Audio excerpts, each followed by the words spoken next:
రాష్ట్రంలో కోటి మంది మహిళలను కోటీశ్వరులను చేస్తామన్నారు మంత్రి శ్రీధర్ బాబు. రంగారెడ్డి జిల్లా షాద్నగర్లో ఇందిరా మహిళా శక్తి సంబురాలు నిర్వహించారు.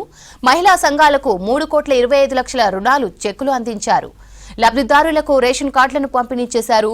తమ చిత్తశుద్ధితోనే కులగణనపై అసెంబ్లీలో ఆర్డినెన్స్ చేశామన్నారు.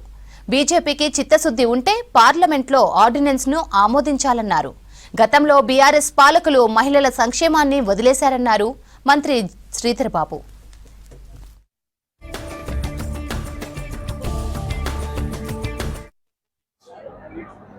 మాకున్న పరిధిలో మాకు చేస్తా ఉన్న ప్రయత్నంలో మా రాహుల్ గాంధీ గారు ఒక నిర్దేశం ఇచ్చారు.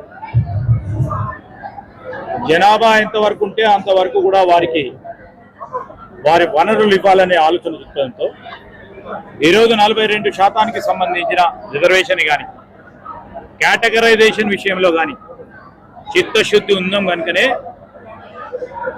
శాసనసభలో చట్టం చేయడానికి వెనుకాడకుండా చట్టం చేసి ముందుకు పంపినాం.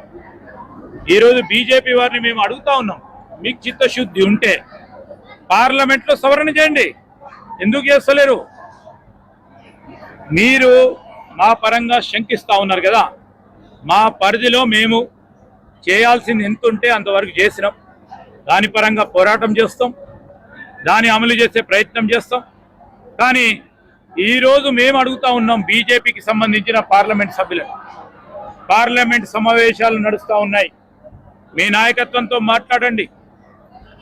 మేము పంపిన చట్టసభకు సంబంధించిన బిల్లును ఆమోదం చేసుకుంటూ దానికి తోడు మీరు ఆ చట్టంలో సవరణ తీసుకురావడానికి మీరు అడుగులు వేయండి. ఎందుకు వేస్తలేరు అని అడుగుతా ఉన్నాం. మన తెలంగాణ రాష్ట్ర ప్రజలందరూ కూడా వేచి చూస్తూ ఉన్నారు.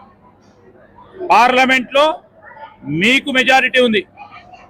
పార్లమెంట్లో మీకు మెజారిటీ ఉన్నప్పుడు మీ పైన బాధ్యత. మాకు శాసనసభలో ఈరోజు మెజారిటీ ఉంది. శాసనసభలో చట్టాన్ని తీసుకొచ్చే కార్యక్రమాన్ని చేసినాం. మీకు పార్లమెంట్లో మెజారిటీ ఉంది. మీరెందుకు చేయటం లేదని తెలంగాణ యావత్ రాష్ట్ర ప్రజలు బలహీన